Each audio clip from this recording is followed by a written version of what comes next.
Olá, pessoal, a paz do Senhor. Aqui é o professor Sérgio, tudo bem? Estou aqui para gravar mais um subsídio para a escola dominical, a lição de número 7, lição dos jovens. Lição essa que tem por título Tiatira, crescendo e discernindo, né? Esse trimestre estamos estudando o discipulado a partir de uma perspectiva do livro do Apocalipse. E cada aula vem nos chamando para uma realidade do discipulado que muitas das vezes nós ignoramos. Na aula de hoje, veremos que crescer é necessário, mas é crescer com discernimento. Por quê? Porque senão nós corremos o risco de fazer alianças, né, com o sincretismo, com o relativismo e com coisas que muitas das vezes terminam indo contra o verdadeiro discipulado de Jesus.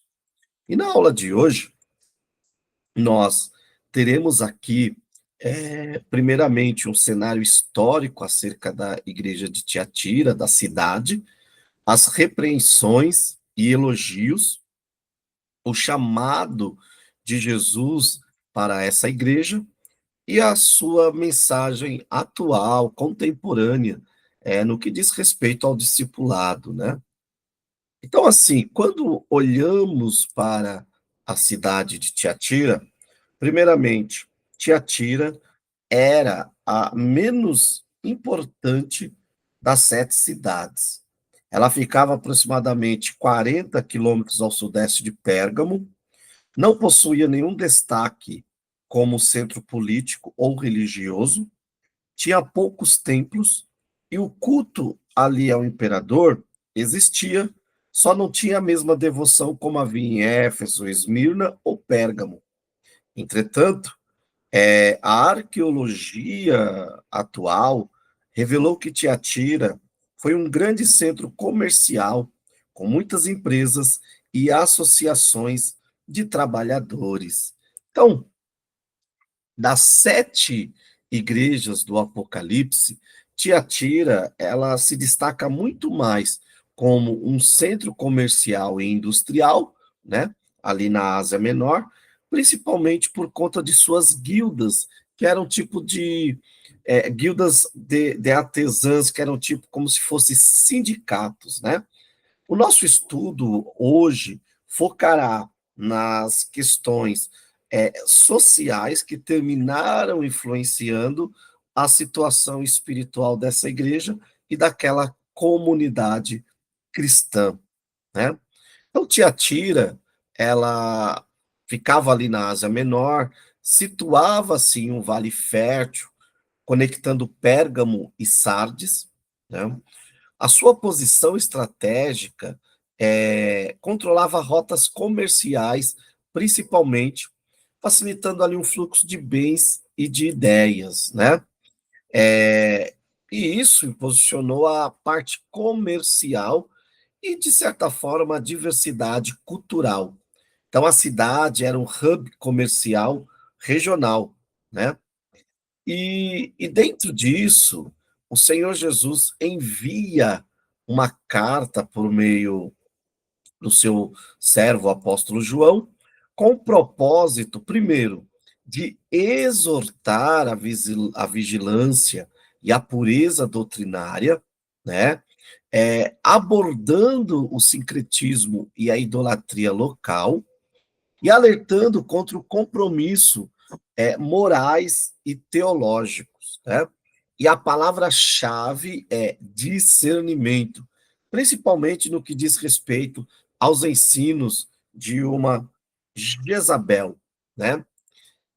Continuando aqui, então, Tiatira, originalmente, ela foi refundada por Seleuco I, Nicator, lá no século 3 a.C.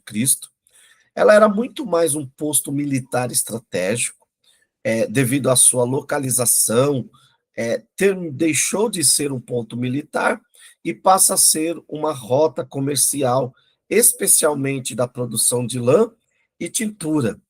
A cidade prosperou sob o domínio romano, tornando-se um centro econômico comercial vital para a província da Ásia, né? Os slides que vocês, professores, receberão, vocês terão ali uma imagem, né, de um tear manual, né? E nós vemos que Tiatira destacou-se pela sua vibrante indústria têxtil, né? E é tanto que uma das questões que o Senhor Jesus vai falar para aquela para aquela igreja é justamente relacionado a isso, né. Ele vai dizer o seguinte, ó: "Conheço as tuas obras, teu amor, tua fé, teu serviço, e sei que tuas últimas obras, elas são, eh, elas são mais numerosas que as primeiras". Então Jesus tece elogios. "Mas tenho contra ti que toleras Jezabel, mulher que se diz profetiza, ela ensina e seduz meus filhos, meus servos, a se prostituírem e a comerem das coisas sacrificadas a ídolos", né? E aí continua, e é onde ele vai dizer o seguinte, ó, é, farei que ela adoeça, enviarei uma grande tribulação aos que cometem adultério com ela, se não se arrependerem de suas práticas, matarei os filhos delas, e todas as igrejas saberão que sou aquele que sonda as mentes e os corações, e darei a cada um de vós segundo as suas obras.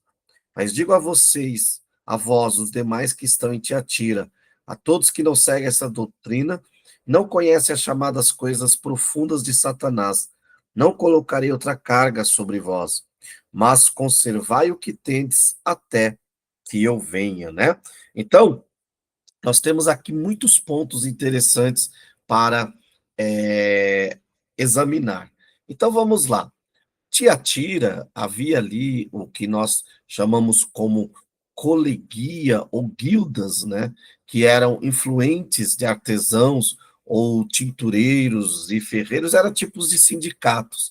E essa associação, essas associações não funcionavam apenas como uma formação profissional, uma, uma formação de vida social, mas havia ali também um cunho é, religioso, né? Que era o quê? Para participar nas guildas, frequentemente, as pessoas, os associados, deveriam se envolver em rituais pagãos, banquetes com carnes sacrificadas a ídolos e adoração ao imperador. Então, para os cristãos, isso era um grande conflito ético e teológico. E a recusa poderia levar ao ostracismo social e econômico, testando a fidelidade daqueles irmãos de Tiatira no máximo, né? Então, o culto imperial acontecia muito mais dentro de uma questão, né? É, como nós podemos perceber, dentro de uma questão que está envolvido as partes comerciais do que como era em Pérgamo, em Éfeso, que tinha um templo e as pessoas eram obrigadas a irem ali. No entanto, não adorar a esses imperadores, né, ou não participar dessas guildas, significava o quê? Que esse irmão, muitas das vezes, ele ficava, é, passava necessidade, era entregue à pobreza, né? Então, Tiatira era um centro de guildas comerciais e cada uma dessas associações estava ligada ao culto de aos cultos pagãos, e dentro desse culto estava o culto ao imperador, né? Que era um tipo de um culto religioso político. E negar-se a participar significava enfrentar perseguição, marginalização acima de tudo, até mesmo passar necessidades, né? É até por isso que Jesus, quando vai se apresentar para a igreja de, de Tiatira, ele se apresenta dizendo que ele é o Filho de Deus, né? Jesus está se apresentando aqui como quando ele se apresenta como Filho de Deus, ele está se apresentando como o Rei soberano, né? Os imperadores eram muitas das vezes adorados como Filho divino, como Deus divino, né? E Jesus está se apresentando como Filho de Deus, justamente para mostrar que ele é o governante e que estava acima de todos os imperadores, né? É muito interessante isso. E aí Jesus vai começar a dar um panorama daquela igreja, né? Ele vai olhar e dizer assim: olha, eu conheço a obra de vocês, eu sei que vocês estão aí no meio de uma cidade que é sincretista, né? E que vocês sofrem essas ameaças. Eu conheço a obra de vocês, o serviço de vocês. No entanto, eu tenho coisas contra vocês. Qual? Vocês toleram uma certa Jezabel, né? Então, de fato, os cristãos viviam o terrível dilema entre participar das festas pagãs e se envolver com idolatria, ou, né, serem fiéis, se recusando a participar dessas guildas e ficar isolados, né? É, Só que olha que interessante, é que muitos, né, Cristo, ele vai associar a líder que promovia o pecado em Tiatira com Jezabel, a rainha perversa do Antigo Testamento, né? E vai dizer, Jesus vai dizer que essa mulher era uma profetisa. Então, em Éfeso havia falsos apóstolos, em Pérgamos, falsos mestres, e aqui há uma falsa profetisa, né? Então, parece que cada um dos dons dados por Deus à igreja é corrompido pela cobiça e pela a sedução. E como que acontecia essa questão, né, dessa profetisa que levava os os servos de Deus ali de Tiatira a, a, a essa vida de lasciva, a essa vida de pecado, né? Por meio do ensino e da sedução. Então, a doutrina de Jezabel corrompia a fé e a conduta e encorajava a participação nos banquetes idólatras, nas práticas imorais, e tudo isso afetava o discipulado daquela igreja, uma vez que o discipulado deve estar pautado, né, ou deve ser pautado na santidade e na pureza. Então, a tolerância a tais ensinos gerava apostasia, e aí a advertência que Jesus vai dar para aquela igreja, né? Então, como que é a estrutura dessa carta, né? A estrutura dessa carta é: Jesus, ele vai se apresentar, ele vai colocar ali quais são os problemas que aquela igreja tem, mas ele vai tecer elogios, porque ali havia pessoas fiéis, ali havia pessoas que estavam dispostas a irem até o fim, né? Inclusive no versículo 24, tem um texto aqui que nos deixa bem intrigante, que é bem intrigante, né? Que fala das coisas profundas de Satanás. Então, dentre os problemas idólatras e morais dos que seguem Jezabel, possivelmente um problema também entre a doutrina de Balaão e os nicolaítas, está a busca por coisas profundas da religião. Talvez esse tenha sido o moto do grupo que se considerava mais espiritual. Então, João caracteriza essa busca por coisas profundas como uma busca pelas coisas profundas de Satanás, uma vez que essa espiritualidade profunda está mesclada com idolatria, imoralidade, misticismo no sentido negativo, né? E, acima de tudo, cultos de mistérios muito comuns ali na Ásia Menor. E aí o Senhor vai dar uma repreensão, dizendo: "Ó, não tolere essas coisas, né? Não, não, não vá para essas religiões de mistérios", né? Por quê? Porque tudo indica que ali haviam pessoas que estavam sendo seduzidas pela doutrina de Jezabel, que envolvia imoralidade e que afetava o discernimento. E aí é onde Jesus fala: "Ó, conservai o que tendes até que eu venha", né. Eh, Ele está falando sobre agora discernimento. E ele chama aquela igreja a se arrepender, ele chama as, aquela pessoa específica, né, que estava levando a igreja aquele erro, ou aquelas pessoas ao arrependimento. Por quê? Porque o Senhor disse que, se não houvesse arrependimento, ele traria juízo tal que todas as igrejas iriam saber, né? Todas as igrejas iriam saber que ele é aquele que sonda as mentes e os corações, né?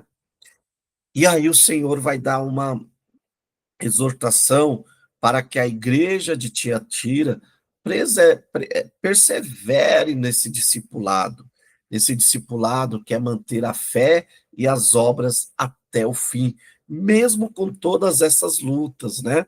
E aí há uma série de promessas ao que vencer. Primeiro, esse que vencer, ele terá autoridade sobre as nações, né? Que está relacionada à autoridade do próprio Cristo, né? A ideia de um cetro tem a ver com a esperança messiânica ali no Antigo Testamento, principalmente ali encontrado em Gênesis 49:10 e Salmos 2:9. Em outras palavras, essa autoridade entre as nações diz respeito a governar com Cristo, né? A participar do reino de Cristo. E também fala sobre a estrela da manhã, que será concedida, né, a todos aqueles que vencerem. Isso também é uma imagem messiânica que aparece lá em Números 24:17. Então, o Apocalipse relaciona a estrela da manhã com o próprio Cristo, conforme Apocalipse 22:16, fazendo com que os fiéis recebam, né, a autoridade sobre as nações, é, porque estão com a estrela da manhã, ou seja, partilham da autoridade de Cristo. Além disso, a imagem é relevante no contexto por dois motivos. A profecia messiânica em Números 24:17 é proferida por Balaão, ou seja, enquanto as falsas doutrinas dos nicolaítas e de Jezabel estão relacionadas com Balaão, capítulo 2, versículo 14, os fiéis é que desfrutarão da profecia de Balaão, conforme está escrito aqui.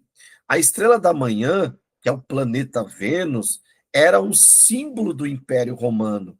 Ou seja, Cristo está, e aqui é uma linguagem política e militar. Como os fiéis receberão autoridade sobre as nações e o cetro regerá quebrando-as, ter a estrela da manhã nas mãos também significa autoridade sobre o próprio Império Romano, né? É muito, eu acho assim, muito legal, e aqui vai uma dica, professor, que você estude essas cartas dentro dessa perspectiva do próprio contexto da cidade, porque Jesus vai usar o contexto da cidade, claro, vai usar o Antigo Testamento para trazer lições para aquela para aquelas igrejas, né? Então vamos lá. Qual é o tipo de discipulado que nós temos que aprender aqui com a igreja de Tiatira? Primeiro, né? O primeiro de tudo é um discipulado, né? Que não tolera sincretismo, relativismo moral, né? Hoje nós vivemos aí uma moda que é o tal do não, nós precisamos nos adaptar a fim de que as pessoas venham. Você pode até mesmo usar estratégias, mas quando essa pessoa adentra no evangelho, ela precisa ter contato com a verdade bíblica, né?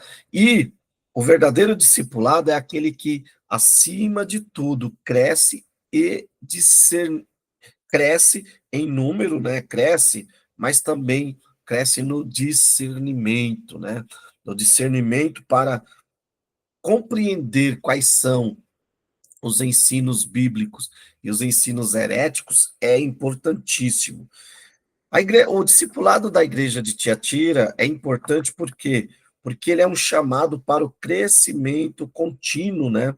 É muito interessante que Jesus vai olhar e dizer: olha, eu conheço as obras de vocês, que vocês estão fazendo, né? Lá desde trás, desde o início, né? É, eu conheço essas obras. No entanto, eu quero que vocês cresçam, né? Comentarista da revista, o irmão Victor, ele até escreve, né? Abre aspas. A igreja de Tiatira nos ensina sobre o verdadeiro progresso espiritual, fazendo mais agora do que no princípio, né? Então, o verdadeiro discipulado não é aquele que fica parado no tempo, muitas das vezes saudosista no sentido só de, olha, era melhor, agora é tão ruim. Se nós olharmos, há muitas coisas boas também. E nós precisamos desfrutar e usar essas coisas boas para o crescimento, para o verdadeiro discipulado, né? Então, Tiatira nos ensina a importância vital do discernimento constante frente à influência de doutrinas e ética, mesmo em contextos de aparente sucesso e fervor, né? Então, o crescimento autêntico exige vigilância, crítica e adesão inabalável aos princípios bíblicos, rejeitando qualquer complacência com o erro, acima de tudo, né? Então, somos alertados por meio dessa igreja a buscar e a tentar viver um discipulado que venha rejeitar os falsos ensinos, as falsas doutrinas. Por isso que o nosso discipulado ele deve ser pautado na Bíblia, tá bom? Ele deve confrontar os desvios doutrinários, né? É, seja em pregação, seja por meio de influencers, enfim, nós precisamos ter muito cuidado, né? Cuidado com as pessoas que nós convidamos para pregar nos cultos de jovens, cuidado nos influencers de redes sociais, né? Há influencers que estão aí falando da palavra e nem cristãos são de verdade. E assim, é papel da igreja, da igreja local, discipular esse jovem, levar esse jovem para os caminhos da verdade bíblica, né? Então, jovem, nós como discípulos vivemos em tempos difíceis e nesse tempo difícil ou nesses tempos difíceis somos chamados a fazer mais agora do que no princípio, crescendo em amor, fé, serviço e perseverança, e ao mesmo tempo com vigilância, discernindo contra as falsas influências que prometem facilitar nossa caminhada cristã através de compromisso com o mundo. E a vida cristã aqui, ela não é fácil, ela é luta, ela é dificuldade, como era a vida dos irmãos fiéis ali na igreja de Tiatira, né? Então, que você possa ficar com esse subsídio, comente, que você possa compartilhar, e dúvidas você pode enviar para a equipe do CAPED, né, que nós estaremos à disposição para respondê-lo. Deus abençoe para respondê-los. Deus abençoe em nome de Jesus.